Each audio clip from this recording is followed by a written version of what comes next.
जी हाँ, ध्यान से सुनिए। आपको ये गिन्नी का सोना पाठ जो है बड़े आसानी से समझ में आ जाएगा। एक बार आप पूरी वीडियो ध्यान से देखते रहिएगा। शुद्ध सोना अलग है और गिन्नी का सोना अलग। ध्यान दीजिए, गिन्नी का सोना यानी मिलावटी डुप्लीकेट सोना कहा गया है। गिन्नी के सोने में थोड़ा सा तांबा मिलाया हुआ होता है, इसलिए वह ज़्यादा चमकता है और शुद्ध सोने से मजबूत भी होता है।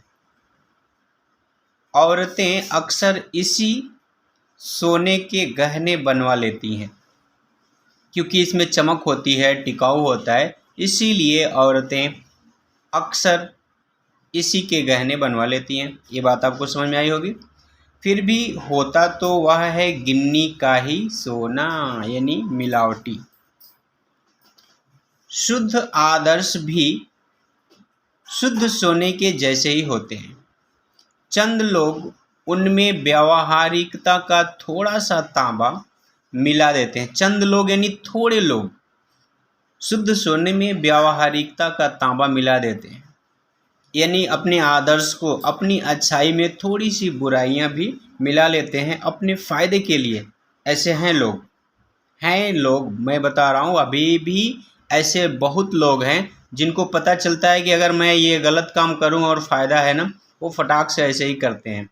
और अगर उन्हें मौका ना दिया जाए ना, अगर कुछ बात है, हमारे साथ रह रहे हैं और अगर वो किसी के साथ धोखाधड़ी करना चाहते हैं और अगर हम उन्हें रोकते हैं, नहीं नहीं ऐसा नहीं होना है, तो वो नाराज़ हो जाते हैं।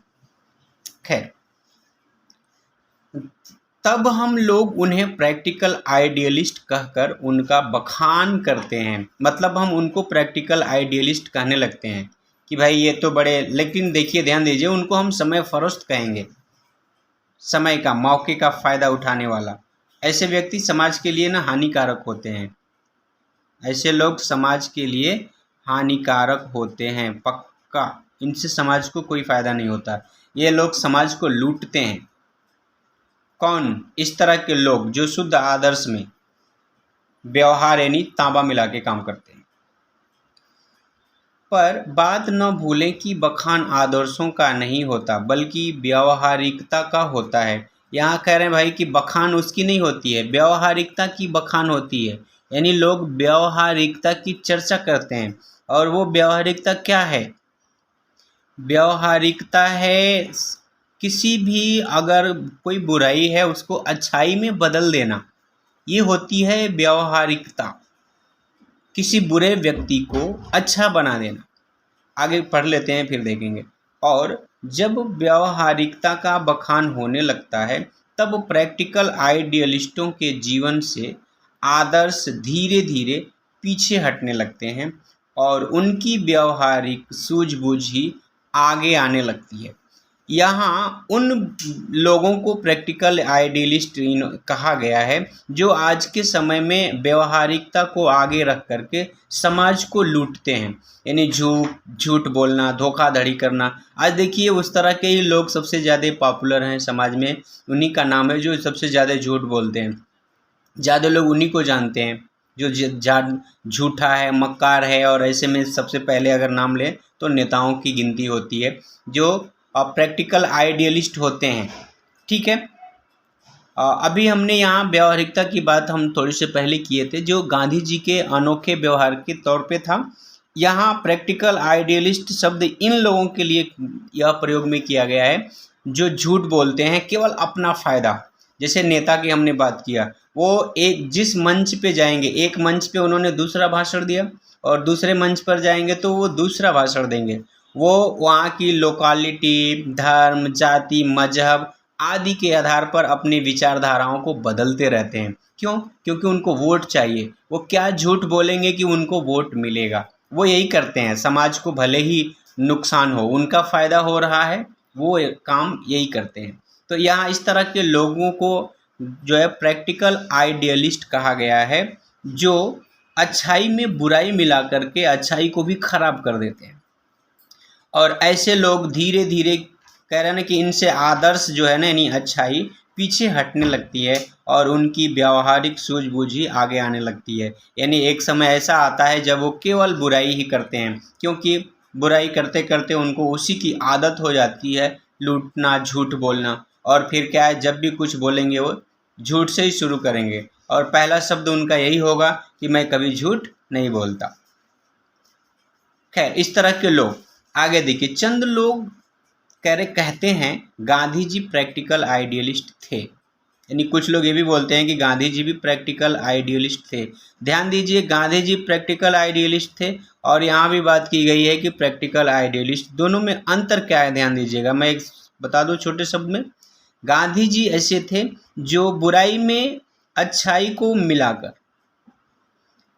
बुराई को भी अच्छाई में बदल देते थे। कहने का मतलब, पानी को दूध में मिलाकर दूध पानी की भी कीमत बढ़ा देते थे। और यहाँ ये जिस तरह के प्रैक्टिकल आइडियलिस्ट, यानी जो लुटेरे, चोर, मक्कारों की बात की जा रही है, हम कह रहे हैं ऐसे लोग क्या करते हैं, पानी में दूध मिला के दूध की भी कीमत गिरा देते हैं।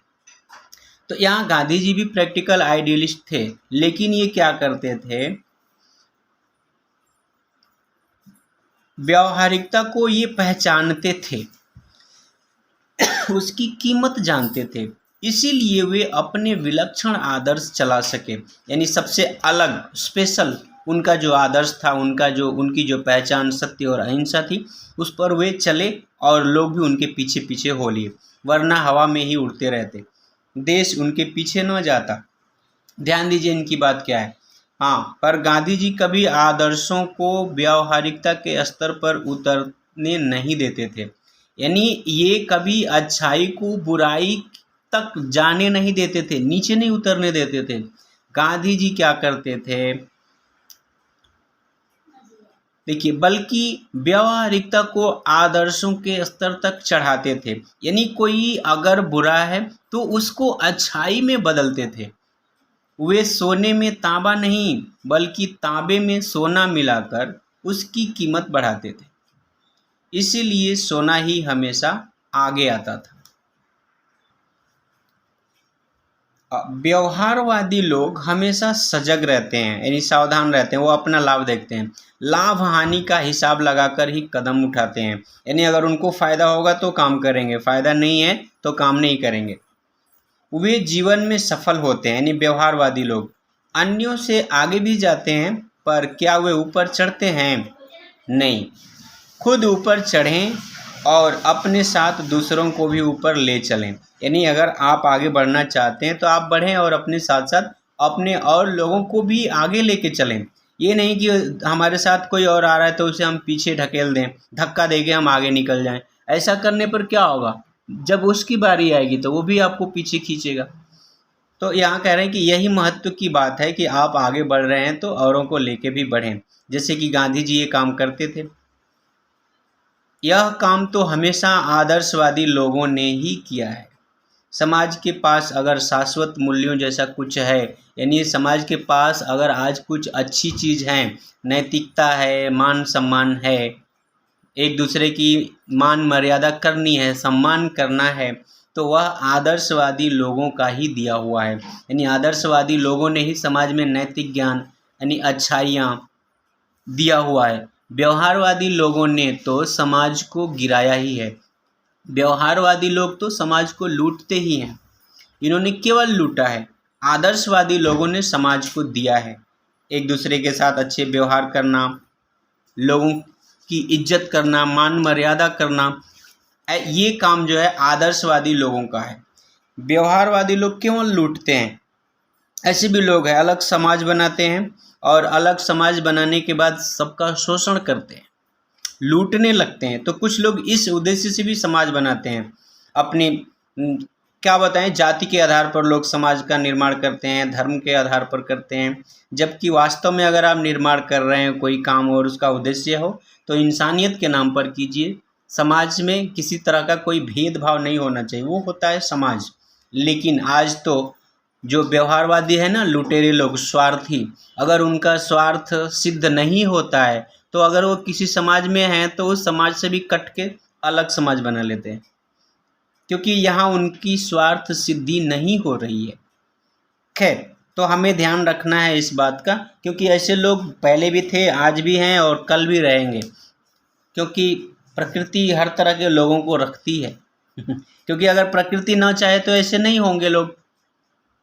तो ये बात है, क्योंकि गांधी जी जो प्रैक्टिकल आइडियलिस्ट थे वो क्या है, किसी बुराई में अच्छाई मिला करके उसको अच्छा बना देते थे। व्यवहारवादी लोग जो प्रैक्टिकल आइडियलिस्ट जिनको भी कहा गया है, वे क्या हैं, अच्छाई में बुराई मिला करके अच्छाई को भी खराब कर देते हैं। यही है दोनों में अंतर। चलिए आज के लिए इतना ही। अगर मेरी बात आपको समझ में आ गई तो बड़ा अच्छा रहेगा, मेरी मेहनत सफल हुई।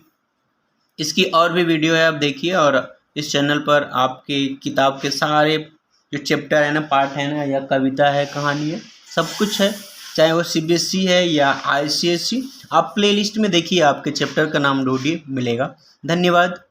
जय हिंद, जय हिंदी।